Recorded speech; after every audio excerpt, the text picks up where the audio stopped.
Yo, we back, and I'm jumping right back into this. So, knowing that her mother did something like that, why would she put a song like that out?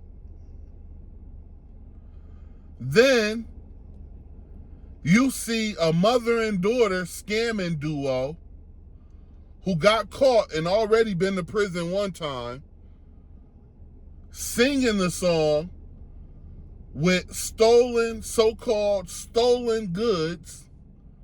And we are so foolish as a people. We put our crimes on social media because we want attention. So this mother and daughter in a video, I believe it just been the mother, but the daughter got caught for doing the same thing that they had already got busted and went to prison for. Scamming and stealing bags, expensive bags. They go on social media and they're dancing to the song. I'm not gonna sing the song. Y'all know what it is. But it's just to me, it's so diabolical. We are so entrenched in wickedness. And I can salute and I can congratulate those who pulling themselves away from that, who wants to be conscious, and who wants to have a better life, a better way of seeing things, and want to stay out of the clutches of the enemy. So, we have positive sisters from our community who come out and said, that's not the wave. That's not the wave. India Ari, the main voice, but you have others. They did not scorn Young Miami. They just made a message for the young female youth, letting them know this is not the wave.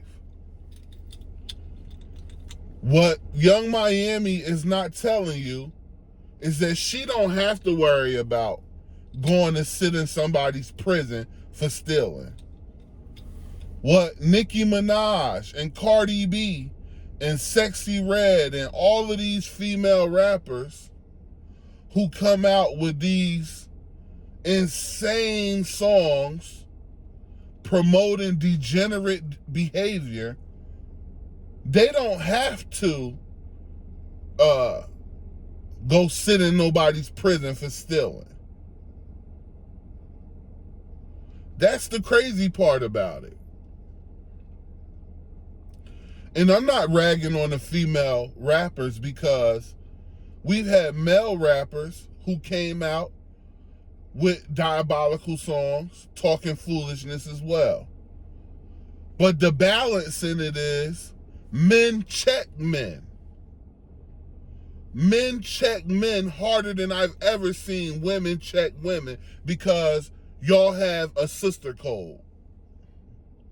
And instead of it being a black code, like all these other people have a code that protects them as a group, we are so fragmented that instead of us having a black code, we got a sister code.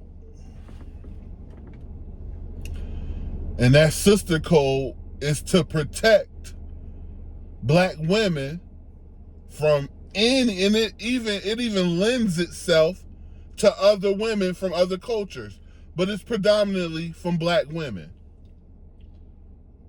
The sister code.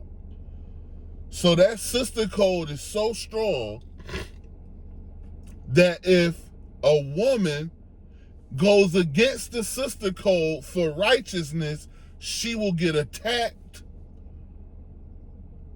to the point where she has to take down her Twitter page, take down her Facebook, take down her Instagram, because she will get constantly attacked by those who love wickedness. There has to be a great separation. And it's a shame, because we want to save all of our people. All of us, not fragmented, but as one strong nation of people, no matter where in the diaspora you come from. But unfortunately, it's not going to be that. Unfortunately, we have to have a great separation of those who love righteousness and those who love wickedness. And we will have no other choice but to let God sort them out. Because if we don't,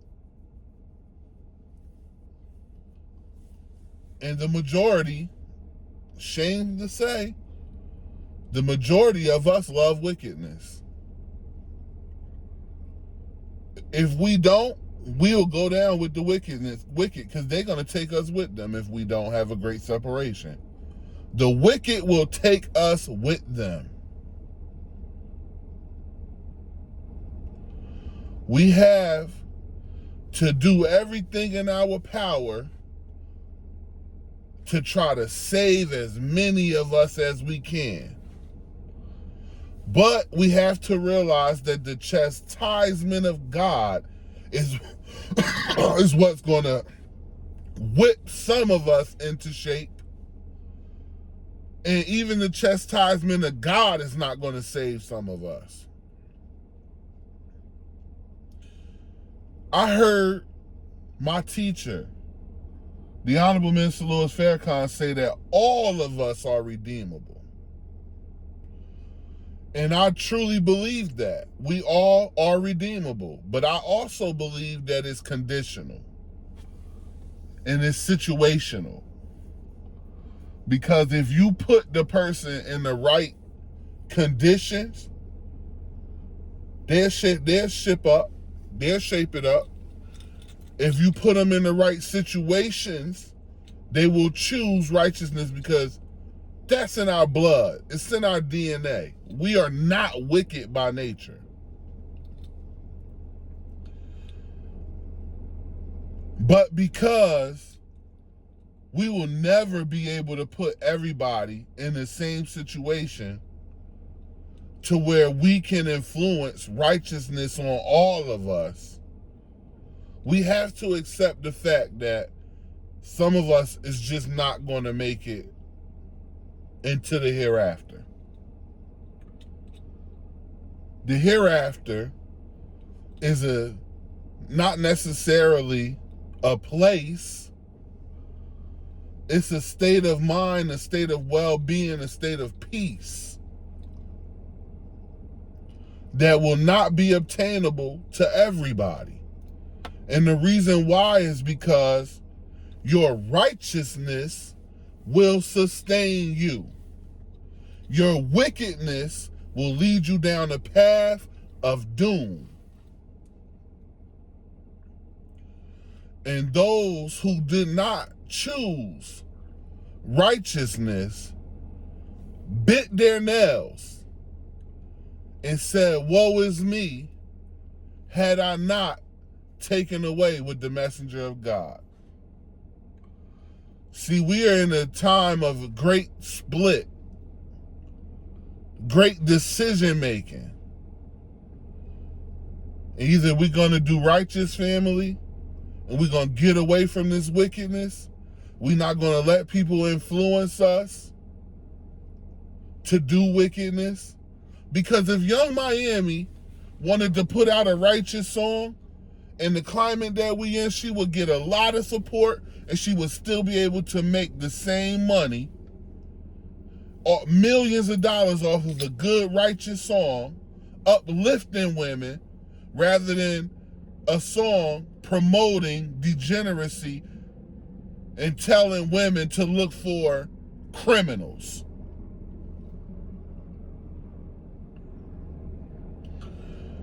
We deserve better. We've been through enough to where we deserve to be in a better situation than we are in. But the reality is this is our situation. Nobody's going to get us out of it. God help those who help themselves. And until we make up our mind to help ourselves, and those who standing in the way of that, we separate from them, we're going to stay in a terrible condition. But we have the power to change our condition. I hope, I truly do, I hope that you okay. I pray that your mental health is intact. And I really hope that you're happy. Until next time, peace.